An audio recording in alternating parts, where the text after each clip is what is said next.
The Intergovernmental Panel on Climate Change released a report last October that basically told us that we have until 2050 for the entire world to go carbon neutral.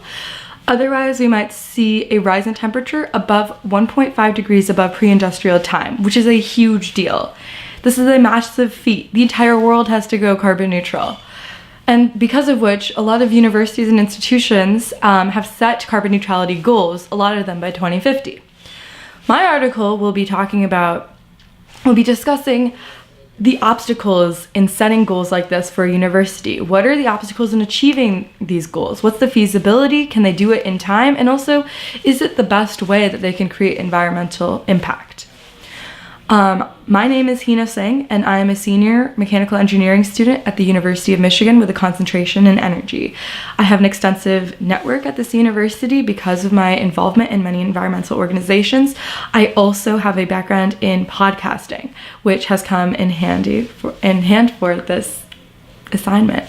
And so I'll be focusing in on the University of Michigan specifically because it just recently pledged carbon neutrality but has yet to set a date, which is a big deal. We've seen a lot of student pushback. We saw 10 students get arrested at the March 15th climate strike. We also saw last week a lot of frustrated students at the public talk with President Mark Schlissel. And we saw a lot of anger there. And so I will be interviewing a lot of these students to figure out what is their frustration. We'll be seeing an emotional aspect, a mental health aspect of all of this, a sense of urgency that the administration doesn't seem to be feeling, at least from the interviews that we've had. And so we'll also be looking into the feasibility of creating these changes that will require U of M to go carbon neutral, and kind of this sentiment that as the number one public research institution in the country, where is the technology needed to make this transition? And so I'll be interviewing a director of the UM Energy Institute, as well as director of the Global CO2 Initiative, which is working on carbon capture research.